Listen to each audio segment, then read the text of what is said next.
Alwal police station పరిధిలోని telecom కాలనీలో విషాదం చోటు చేసుకుంది. భారీ వర్షాలకు ఇంటి ముందు పార్కు చేసిన కారుపై చెట్టు కొమ్మలు విరిగిపడ్డాయి. ఆ కొమ్మలను తొలగించే క్రమంలో విద్యుత్ తీగలు తగలడంతో కరెంట్ షాక్ తగిలి తండ్రి సందీప్, కూతురు రితిక అక్కడికక్కడే మృతి చెందారు. కూతురిని రక్షించే ప్రయత్నంలో తండ్రి ప్రాణాలు కోల్పోగా సహాయం కోసం వెళ్లిన తల్లి శ్వేత కూడా విద్యుత్ షాక్కు గురై తీవ్రంగా గాయపడ్డారు. ఆమెను చికిత్స నిమిత్తం ఆసుపత్రికి తరలించారు.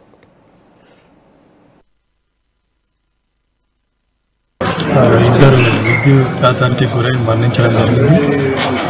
తండ్రి సందీప్, కూతురు రితిక. అలా మదర్ కూడా కొద్దిగా షాక్ కూడా అయ్యారు. ఇక్కడ ఏంటంటే చెట్టు ఉండే,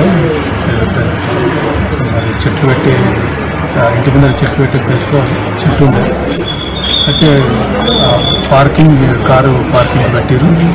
అయితే ఆ కారు మీద వీడ చెట్టు పడగలదని కారు ఓనర్ వచ్చి కారు తీసే ప్రయత్నంలో ఆ చెట్టు విరిగిపడి మరి ఇక్కడ నుంచి వెళ్తున్న విద్యుత్ తీగలు విరిగిపడి కింద పడడం జరిగింది.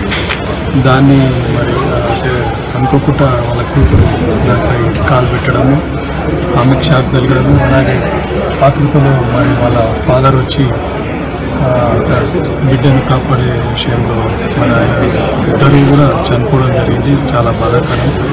ఎందుకంటే మరి ఇంత డెవలప్ అయిందని మనం చెప్పుకునే క్రమంలో మరి విద్యుత్ లైన్లు ఏవైతున్నాయో మరి వాటిని అండర్ టేబుల్ చేయాల్సిన అవసరం ఉన్నది. ఎందుకంటే మనం ఎక్కడ కూడా చూస్తే డెవలప్మెంట్ కంట్రీస్లో కూడా మరి అండర్ టేబుల్ ఉంటుంది కాబట్టి. ఎందుకంటే ఇంత పెద్ద సంస్థ ఇది, ఏదైతే విద్యుత్ సంస్థ ఉందో మరి వాళ్ళు ఇంకోటి ఈ విద్యుత్ అధికారులు అసలు ఇట్లాంటి వర్షాలు పడ్డప్పుడు రెస్పాండే కాదు.